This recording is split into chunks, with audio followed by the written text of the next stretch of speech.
بسم الله إن الحمد لله نحمده ونستعينه ونستغفره ونعوذ بالله من شرور أنفسنا ومن سيئات أعمالنا من يهدي الله فلا مضل له ومن يضلل فلا هادي له وأشهد أن لا إله إلا الله وحده لا شريك له وأشهد أن محمدا عبده ورسوله أما بعد فإن خير الحديث كتاب الله وخير الهدي هدي محمد صلى الله عليه وسلم وشر الأمور محدثاتها وكل محدثات بدعة وكل بدعة ضلالة وكل ضلالة في النار আসসালামু আলাইকুম ওয়া রাহমাতুল্লাহি ওয়া বারাকাতুহু।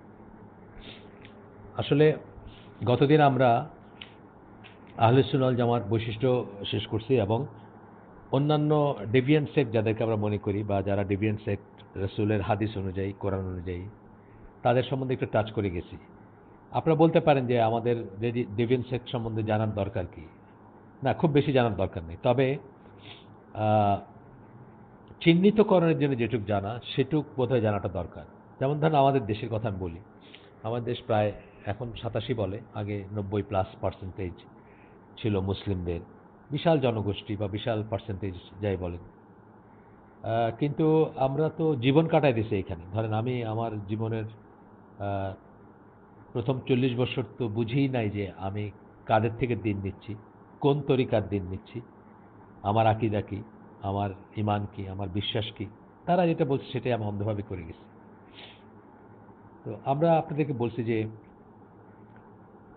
আমার দেশে অধিকাংশ মানুষ ফিক ফলো করে ইমাম আবু হানিফার, কিন্তু আকীদা ফলো করে মাতুরিদি, আবুল মনসুর আল মাতুরিদি বলে একজন আছেন তার, অথবা আবুল হাসান আল আশআরি। এই দুজনের কাছ থেকে তারা তাদের আকীদা পোষণ করে, অর্থাৎ তাদের বিশ্বাস পোষণ করে। ঈমান সম্বন্ধে তাদের ধারণাগুলোকে আমাদের মানুষরা জীবনে ধারণ করে এবং ফলো করে। এবং এই সমস্ত গ্রুপ তো মানে এদের আকীদা মানহাজ তো আহলে সুন্নাহ ওয়াল জামার বাইরে আসে। আমরা যদি আকীদা হানাফি হইতাম, পিওর হানাফি যদি হইতাম, ইমাম আবু হানিফার আকীদা যদি পোষণ করতাম, তাহলে আমরা দেখতাম যে সবচেয়ে ইম্পর্টেন্ট জিনিসগুলো আমাদের মোটামুটিভাবে ঠিকই আছে, হয়তো ফিকে ছোটোখাটো জিনিস এদিক সেদিক হচ্ছে। তো এখন এত ডিফারেন্ট সেক্ট হইল কেন? মানুষ, আলেম বা আলেমগণ, সাধারণ মানুষ তার এসব নিয়ে গবেষণা করেন না, আলেমগণই করেন। তো অতীতের অনেক আগের আলেমগণ যখন কোনো একটা ব্যাপারে তাদের বুঝ, তাদের লিমিটেড জ্ঞান অথবা তাদের লিমিটেড বুঝ, সেটার উপর নির্ভর করছেন, যুক্তির উপর নির্ভর করছেন, যুক্তি বা রেশনালিজম যেটাকে আমরা বলি বা রেশনালিটি বলি আমরা, যুক্তি তর্ক, সেটার উপর যখন নির্ভর করছেন, নিজের জ্ঞানের উপর নির্ভর করছেন, নিজের বুঝটাকেই হোল ওয়ার্ল্ড মনে করছেন, অথবা সেটা দিয়ে যেটা বুঝছেন সেটাকে প্রপাগেট করছেন এবং তার একটা ফলোয়িং জন্মাইছে বা বেশ কিছু মানুষ তাকে ফলো করছেন, সেখান থেকে কিন্তু ডেভিয়েশনগুলো আসছে। তো আমরা জানি আলোচনা যে আমার একটা কি, প্রত্যেকটা জিনিস আমরা কোরআন সুন্নাহ নিয়ে যেতে চেষ্টা করব, রুটে নিয়ে যেতে চেষ্টা করব। রাসূল সাল্লাল্লাহু আলাইহি ওয়াসাল্লাম আল্লাহ কি বলছে সেখানে নিয়ে যেতে চেষ্টা করব। নিতান্ত যদি না পাই, না পাওয়ার কথা না, কারণ যা কিছু ইম্পর্টেন্ট, প্রথম আলোচনা যেমন একটা বিশ্বাসই হচ্ছে যা কিছু ইম্পর্টেন্ট সব আল্লাহ আমাদেরকে জানাইছেন, আল্লাহ তার রসুলকে জানাইছেন, তার রসুলের মাধ্যমে আমরা জানছি যা কিছু ইম্পর্টেন্ট। সেই জন্যই কিন্তু আল্লাহ, এটা কিন্তু একটা একটা ডিস্টিংক্ট একটা ব্যাপার, বিশ্বাস করার ব্যাপার। সেই জন্যই কিন্তু আল্লাহ কোরআনে বলছেন যে আজকের দিনে আমি তোমাদের দিনকে তোমাদের জন্য কমপ্লিট করে দিলাম, আকমালতু লাকুম দীনাকুম, তোমাদের জন্য তোমাদের দিনকে পারফেক্ট করে দিলাম। আবার রাসূল সাল্লাল্লাহু আলাইহি ওয়াসাল্লাম বলছেন যে আমি তোমাদেরকে এমন কিছু জানাতে বাকি রাখি নাই যেটা তোমাদেরকে জান্নাতে নিয়ে যাবে, অথবা এমন কিছু সম্বন্ধে সাবধান করতে বাকি রাখি নাই বা বাদ দিয়ে নেই যেটা তোমাকে জাহান্নামে নিয়ে যেতে পারে। আমি জাস্ট জিসটা বললাম, হাদিসের এক্সাক্ট নস বা টেক্সট না। এভাবে আরেকটা হাদিসে রাসূল সাল্লাল্লাহু আলাইহি ওয়াসাল্লাম বলছেন যে তোমাদেরকে আমি এমন একটা পথের উপর রেখে যাচ্ছি যার দিন এবং রাত সমান। এরপরে যদি কেউ এখানে বিভ্রান্ত হয় তাহলে সে ধ্বংস হয়ে যাবে। অর্থাৎ এরপরে বিভ্রান্ত হলে তার সমস্যাটা তার অন্তরে, তার বক্রতায়, অন্তরের বক্রতায়। সমস্যাটা এই পথের না, পথটা তো একদম রাত এবং দিন সমান, মানে অলওয়েজ ব্রাইট, কোনো ডার্কনেস নাই, কোনো গর্ত নাই, কোনো অন্ধকার নাই, কোনো লুকানো কিছু নাই।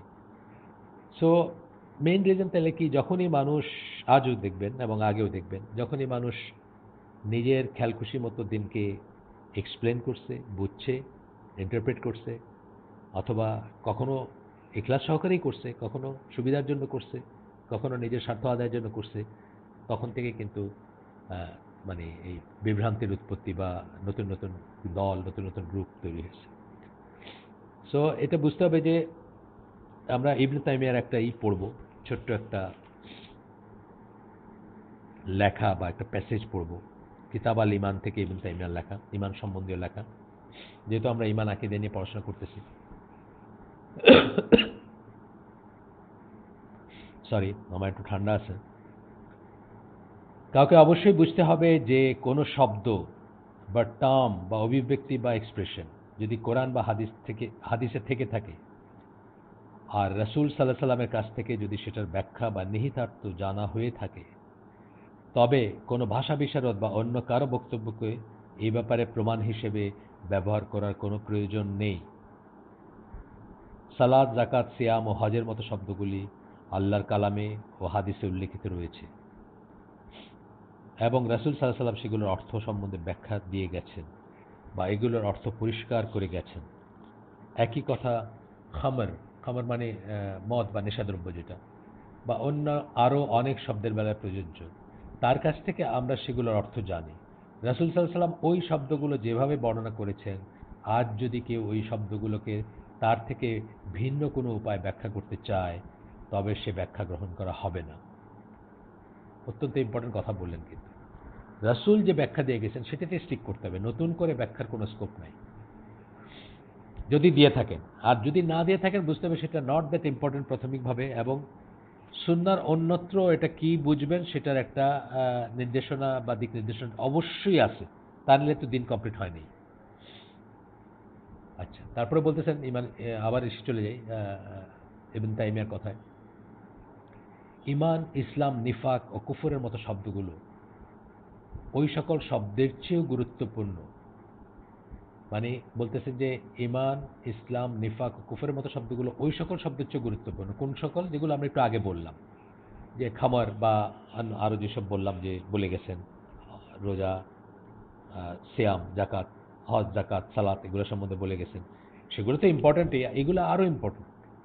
মানে ব্যাখ্যা, কারণ ওখানে তো ব্যাখ্যার প্রয়োজন ছিল না। সালাতের ব্যাপারে খুব বেশি ব্যাখ্যার প্রয়োজন ছিল না, দেখাই দিয়ে গেছেন এভাবে সালাত, এভাবে এটা এটা এটা এইভাবে করবা, এভাবে করবা। কিন্তু ইমান, ইসলাম, নিফাক, কুফর এগুলা কিন্তু আকীদার সাথে যুক্ত জিনিস।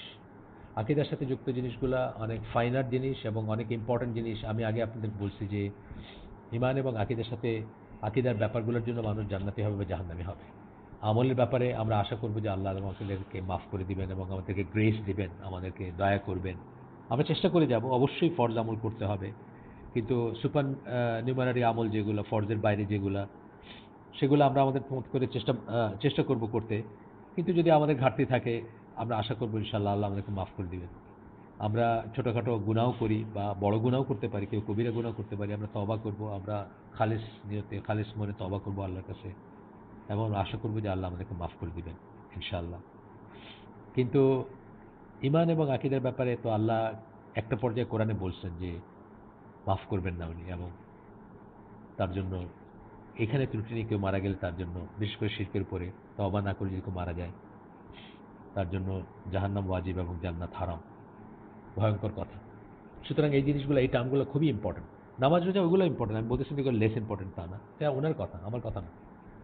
ইমাম, ইসলাম, নিফাক, কুফরের মতো শব্দগুলো ওই সকল শব্দের চেয়েও গুরুত্বপূর্ণ। রাসূল সাল্লাল্লাহু আলাইহি সাল্লাম এসব শব্দের অর্থ এমনভাবে ব্যাখ্যা করেছেন যে সেগুলোর ভাষাগত উৎপত্তির সন্ধান করা বা জাহিলি আরবরা সেগুলো কিভাবে ব্যবহার করত ইত্যাদির সন্ধান করার আর প্রয়োজন নেই। সুতরাং ওই অবশ্যকরণীয় যে, সরি, সুতরাং এটা অবশ্যকরণীয় যে ওই সমস্ত শব্দের অর্থ বুঝতে গিয়ে যে কেউ আল্লাহ ও রাসূল সাল্লাল্লাহু আলাইহি সাল্লাম ওই শব্দগুলোকে কিভাবে ব্যাখ্যা করে গেছেন সেটা বুঝে দেখবেন বা সেটা নিয়ে চিন্তা করবেন। তাদের ব্যাখ্যা স্পষ্ট এবং পর্যাপ্ত। উৎপদগামীরা, হেরিটিক্স যাদের আমরা বলি, যারা বিদাতি, যারা নতুন ধর্ম, নতুন পন্থা উদ্ভাবন করেন, এ বিষয়ে বিচ্যুত ও বিভ্রান্ত হয়েছে। তারা এই পদ্ধতি থেকে মুখ ফিরিয়ে নেয়, অর্থাৎ আল্লাহ আল্লাহ রাসূলের বুঝ অনুযায়ী আমাদের বুঝ হবে, এটা থেকে মুখ ফিরিয়ে নেয় তারা, এবং তার পরিবর্তে তারা দ্বীন ইসলামকে এমন সব সূত্রের আলোকে ব্যাখ্যা করতে শুরু করে যেগুলোকে তারা নির্ভরযোগ্য বলে জ্ঞান করে বা বিশ্বাস করে। হয় সেগুলো ভাষাগত অর্থ সংশ্লিষ্ট হয়, অথবা সেগুলো যুক্তিবাদী চিন্তাভাবনা সংশ্লিষ্ট হয়। তারা আল্লাহ ও তার রসুলের ব্যাখ্যা নিয়ে চিন্তাভাবনা করে না, অথবা সেগুলোকে বিবেচনা করে না।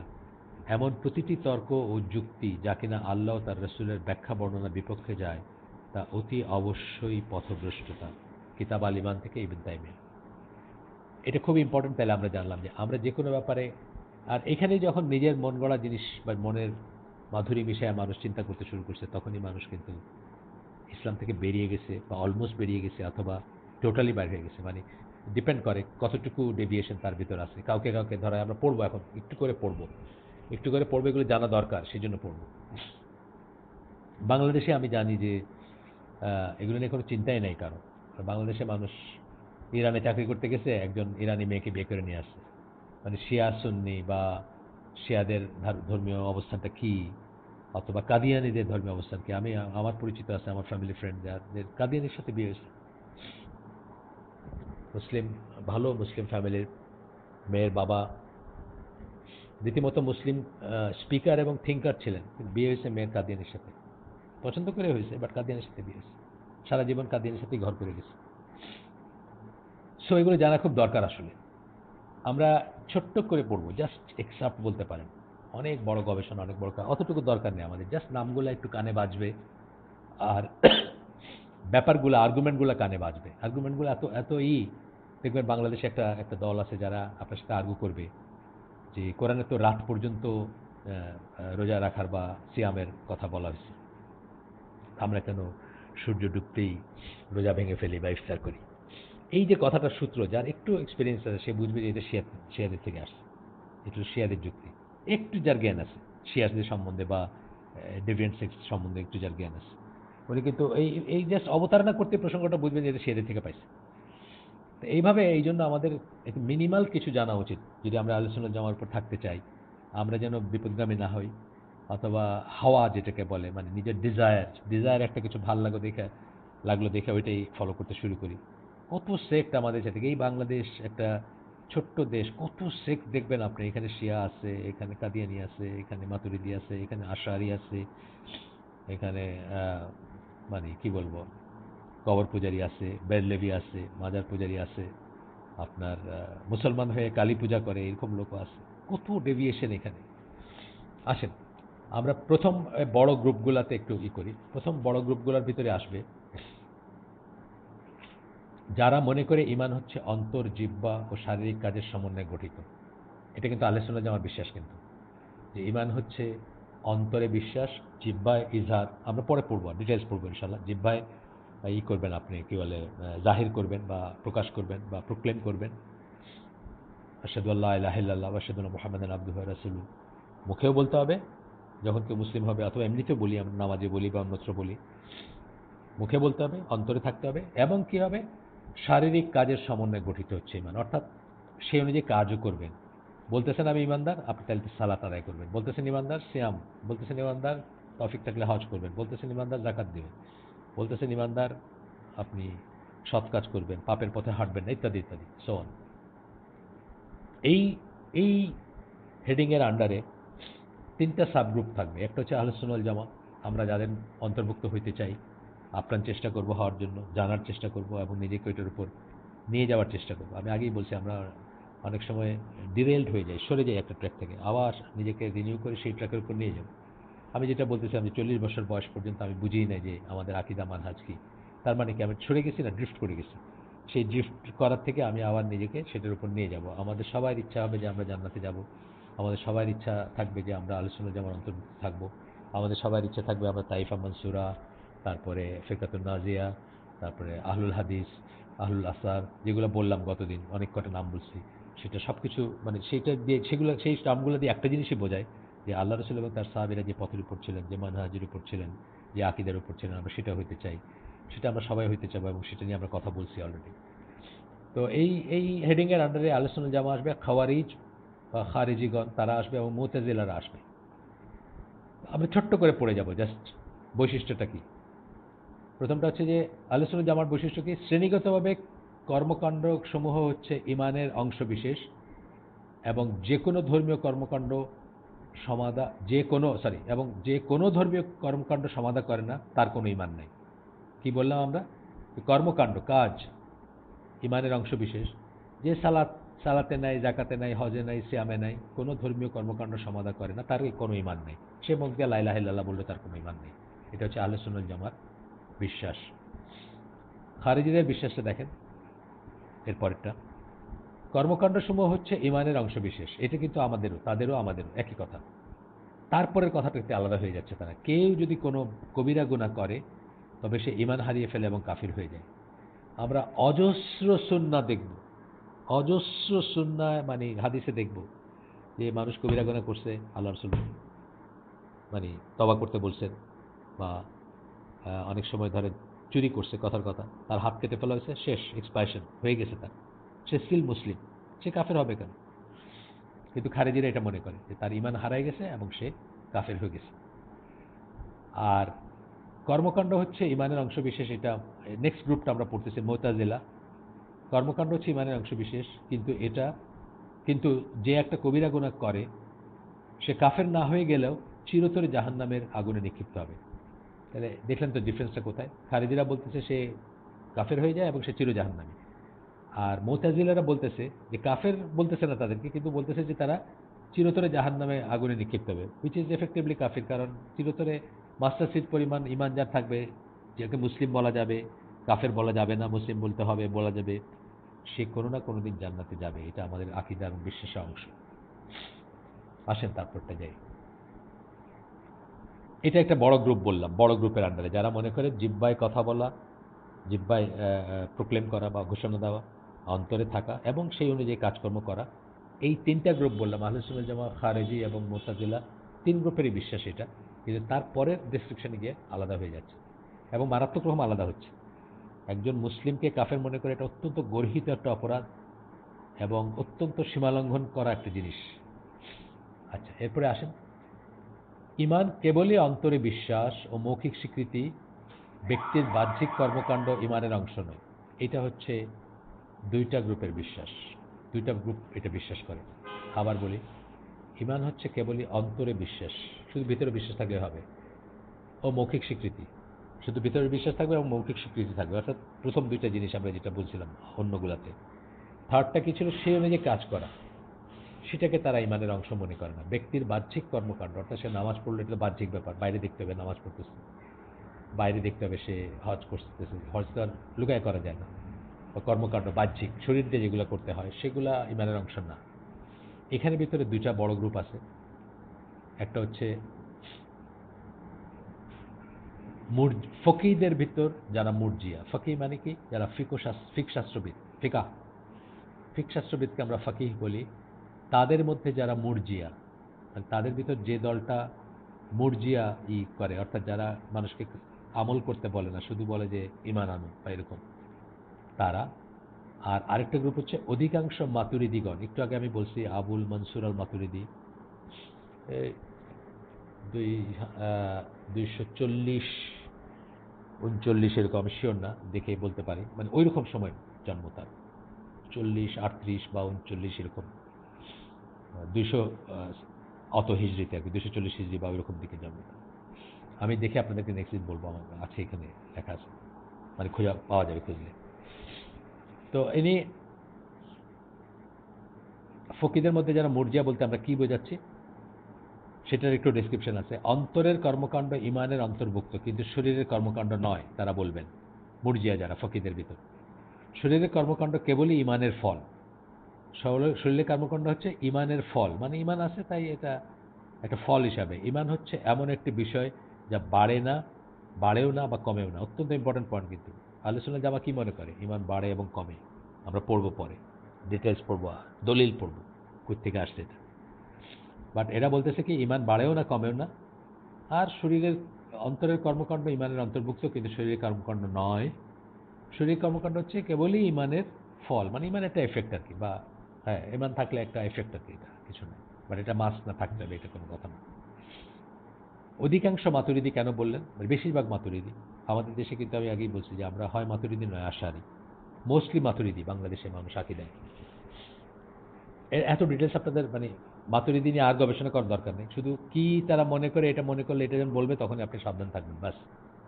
তারা কি মনে করে? অন্তরের কর্মকাণ্ড ইমানের অংশ নয়, কেবল অন্তরের বিশ্বাস হচ্ছে ইমানের অংশ। কি বললেন? অন্তরের কর্মকাণ্ড ইমানের অংশ নয়। অন্তরের কর্মকাণ্ড কি?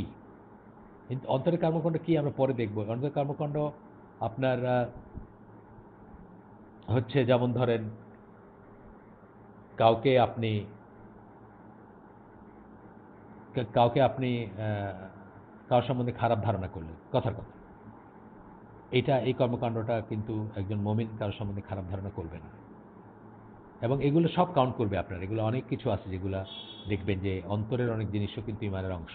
আপনি কারোর সঙ্গে কি মনে করলেন, কাউকে মুসলিম মনে করলেন কিনা, তারে কাফের মনে করলেন, বা কাউকে অভিশাপ দিলেন কিনা, অনেক জিনিস দেখবেন, লানত করলেন কিনা, এগুলো সব আস্তে আস্তে দেখবেন যে একজন ইমানদার, ওই যে হুমায়রা যে বইটা এসে পড়তেছে, এই যে মুমিনাত গ্রুপে, সেখানে যেমন ইমানের ৭৭টি শাখা বইটার নাম, ওইখানে অনেক আছে আপনার, যেখানে দেখবেন যে ওই ছোট ছোট জিনিসগুলো দেখবেন যে সেগুলো ইমানের অংশ, ইমানের শাখা। বাট ওইগুলোর জন্য হয়তো আপনি একদম টোটালি ইসলামের বাইরে চলে যাবেন না, বাট আপনার ইমান ত্রুটিযুক্ত হবে ইত্যাদি।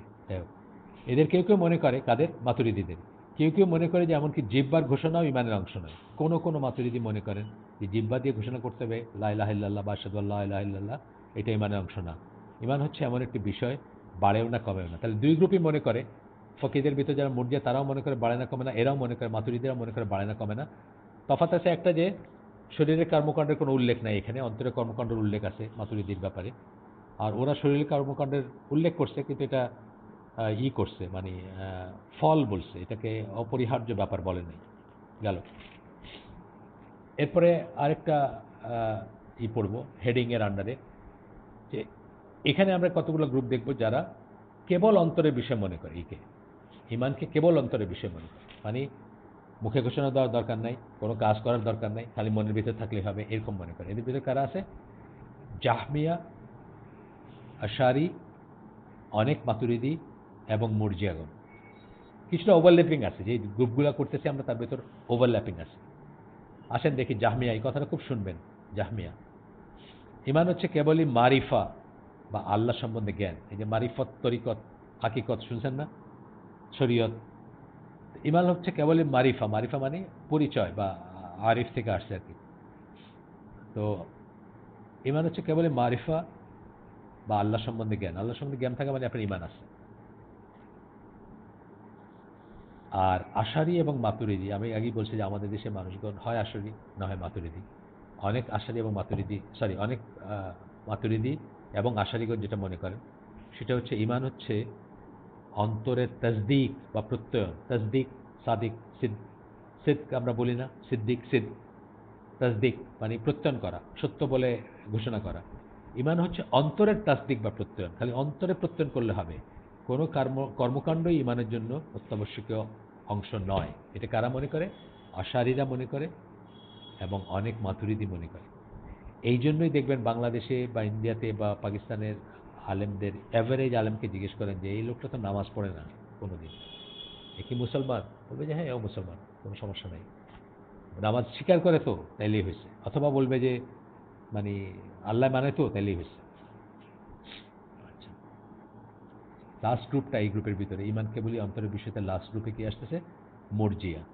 মুরজিয়া কথাটা দেখবেন ঘুরে ঘুরে আসবে অনেক সময়।